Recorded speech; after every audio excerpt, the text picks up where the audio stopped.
Hi, I'm Jonathan M0JSX. Thanks for joining me today. And today we're going to have a look at a new radio that's came out a few months ago, which is this, the Yaesu FTM-500. Of course, Yaesu launched this radio a few months ago as the successor to the very popular FTM-400. Today we're going to unbox the radio, have a look around it, and I'll give you some of my thoughts on using the radio for about a week.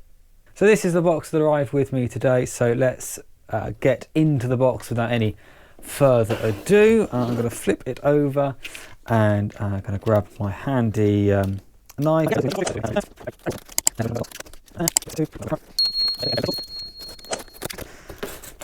And let's see what is in here. Nice bit of packing, very nice. Oh, a nice Yaesu cap to add to my growing collection of caps, it has to be said, of Yaesu ones. That's going to be nice. I quite like the colours of that one. Some paperwork, some more bubble wrap, and I think this will be the main event itself.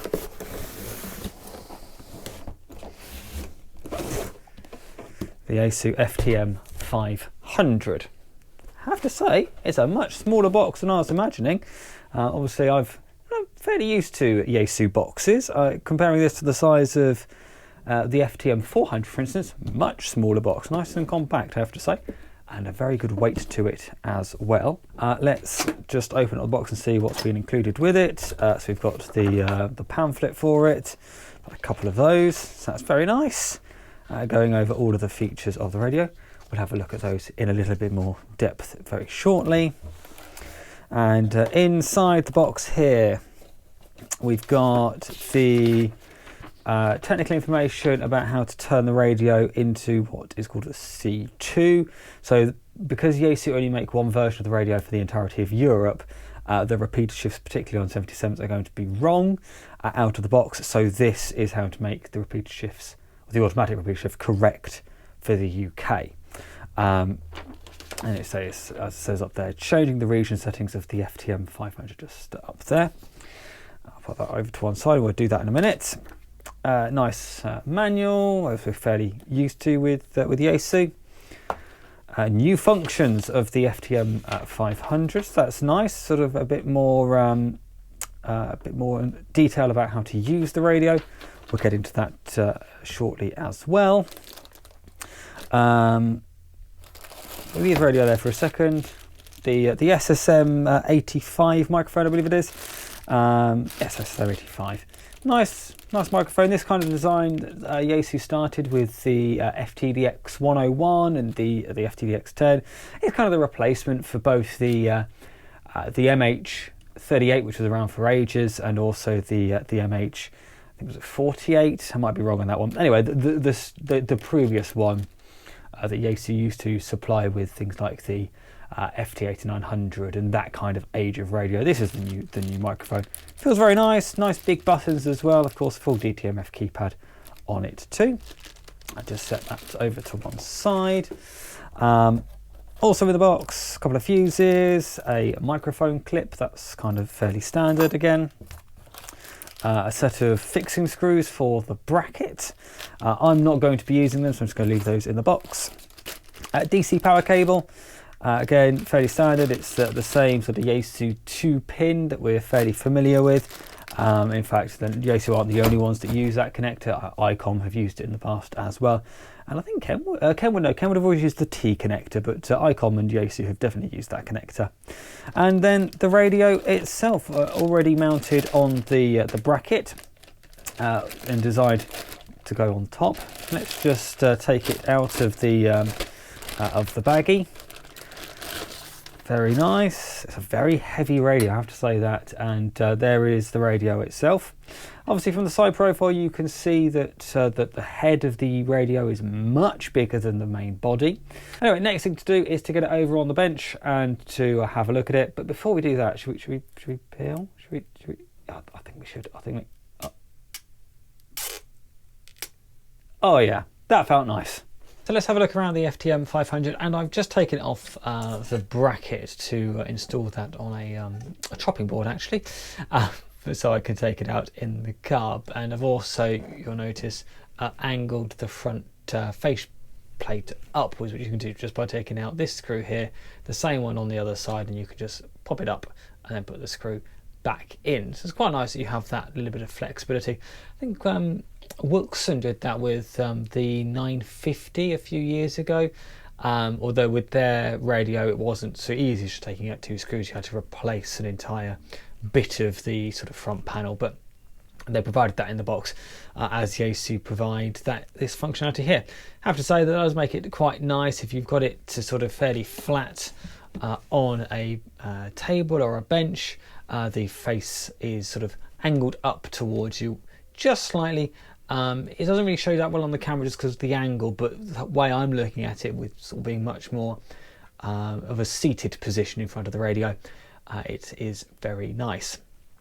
And very easy to see as well. So let's just spin around the radio, look at the front panel to start with. You can see that already it's covered in fingerprints from where I've sort of been using and testing it for the last little few days.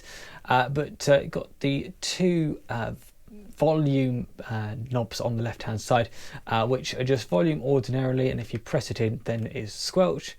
And after a few seconds reverts back to volume, or you can press it if you want to get back to volume quickly. One thing I have noted is that if you have the AESS system, their special speaker system, which utilises the speaker just under the front panel here, as well as the one in the main body itself, and it puts a little bit of delay between the two, about 10 milliseconds delay between the two, which is quite nice and does actually work quite well. These two are locked together, so you can't then independently set your volume on your top and bottom VFOs. They are locked together, so if you alter one, you're altering the other. That caught me out by surprise as I was running APRS on this radio, and I was hearing all of the packets, and because when I first had it and didn't turn on the AS, I had the bottom VFO turned down. There is the way around that. If you are like me and you just want to have the sub VFO running on APRS, the way you can do that is in the menu there's an APRS mute switch, so you can mute any APRS packets coming in, which means you don't hear anything on that bottom VFO when the modem is enabled. Moving across, you've got the large VFO wheel in the middle. This of course controls the main VFO or the top VFO, as well as then the the function knob here, and then the sub VFO dial down here. Interesting layout. To be honest with you, I know it sounds stupid, but I kind of keep forgetting about the large dial here, mostly because I'm used to things like the FT-857, which of course has that large knob as well, and then also that tiny little select knob in the bottom right. And if I'm using the 857 on FM mode, I'm more likely to be using the little select knob, which is exactly in this position, rather than the main VFO dial. So I do tend to find myself reaching for this first and then realising, oh hang on, I'm adjusting the frequency on the sub VFO, I need to do it on the big knob. It's just a bit of muscle memory that I have from using the 857 for so long. If I was to use the FTM-500 for any length of time, I'm sure I would get used to that. Around the main dial we have four buttons. We have the PMG, we have the VM memory byte button, the band button, and also a back button as well. The back button I found very useful because Yaesu, when you're in the menu system, Yaesu in the manual talk about using the PTT button to get back to where you were, or to use the function knob. You can press back. What you can also do with that is if you spin the VFO inadvertently, if you're within 10 seconds of touching the VFO, you can hit the back button and it takes you back to the frequency you were on before you nudged the VFO. Moving around to the side, on the front panel here, we've got an external GPS input. So although the radio has GPS inbuilt, maybe your car is a bit of a GPS blocker, I don't know. You have the option to put an external GPS unit in there. The pinouts for this is a 2.5mm connector. Pinouts are available in the manual.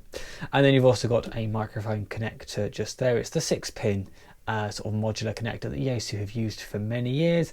I did test with an MH48, the previous microphone that Yaesu used to supply with things like the 8900 and the FT-1500, of which I own a few. So it does work. And then if we take the front panel off, which you do by just releasing this little switch on the side, you just push it in and then the whole thing just pops off. It's quite a deep recess into the main head unit there, so if you wanted to get down there, it is possible. It is just quite a way down in there, and now I've to press that clip, I can't get it back in. There we go. So I'm just going to disconnect it from the main body end. So I'm just going to set the head aside for a second, and then under here we have two modular connectors, of course, an 8-pin for the connection to the front panel, and then a secondary mic input here as well, which is very nice to see. What's also interesting is that there is a data port here that's been blocked off. So I don't know what Yaesu are using this chassis for elsewhere, but there is a data port there that has been blocked off, and it does say data. If we turn the radio over to the rear, we can see a nice big fan which comes on as soon as you hit the PTT, and of course it's also temperature controlled as well. An SO239 for the antenna input. I would have liked to have seen an N-type, much like Yaesu did on the FT-8900, but I get that the PR259 connector and therefore the SO239 socket is a little bit more widespread. So rather than Yaesu having to make two different chassis, one for the European market, one for the American market, because with the 8900, for instance, the SO239 was on the American market, and then the N-type connector was on the European. So Yaesu have just taken the decision, pop an SO239 on the wall. And then you've got two speaker outputs here, and the manual goes into some detail about where you should plug speakers into. So if you just have one speaker and you're happy to just use that one speaker, then you plug it into number 1 or speaker port A. If you want to have two speakers, then of course use both, and then you have one VFO going to one speaker, one VFO going to the other. And there are situations where you can plug into just speaker B, and it will use the B for the sub VFO and use the main speaker inside the radio and also the front panel for VFO A. I haven't tested any of that, if I'm honest. I've just relied on the speakers both in the radio and in the front panel, but nice, you can experiment with that if you want to. And then you've also got a data port as well. It's the same sort of 10-pin mini DIN connector that Yaesu have used, I think since about the FTM-100, FTM-400 era. Yaesu do also sell an adapter to take that down to the 6-pin mini DIN connector found on older radios such as the 8900, the 857, the FTM-1500, among a lot of others. 7900 as well also has that connector. So it's good to know that if you have got older accessories which worked with your previous radio, then you can buy the adapter and use it with the FTM-500 as well.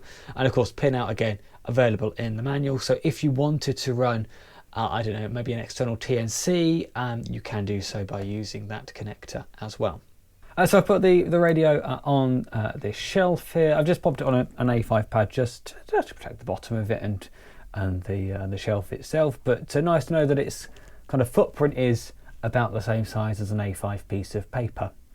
I've connected up to an antenna. It's on the V2000 just on the roof, and I've also plugged in the microphone, which we previously said, and also the DC power supply as well. So of course this is designed for a car. It's a mobile radio, so will run on anything between about 12 and 13.8 volts nominally anyway. So I've got it plugged into a 13.8 volt power supply. It's actually the power supply that I modified in a previous video that is originally from a server. But it'll be fine for driving the FTM-500 hip. So let's do first switch on, and having played with Fusion radios before, I know the first thing it's going to ask me to do is to put in my call sign, which I'm going to do. What I don't yet know, because I've not looked at the manual, is how to actually enter that. So I'm going to try and do it without looking at the manual and try and sort of at least get to, let's say, the calling frequency of 145-500 without touching the manual.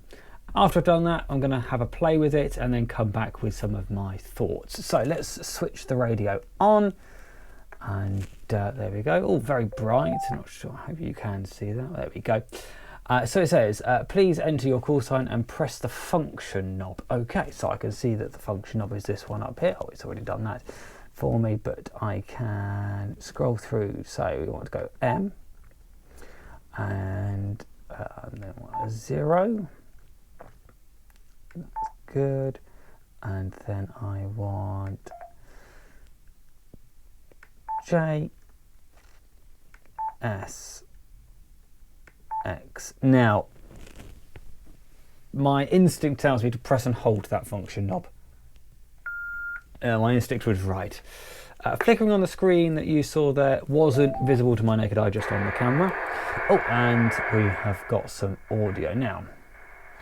First thing I want to do is up the squelch. So there we go. I upped the squelch, and okay, it's very nice. It's a very nice screen. I use my other hand just so I'm not blocking the camera, but I have to say that's very nice. There's a bit of noise just there, but as I say, all we want to do now is get it onto the calling frequency of S20. There we go, we're there.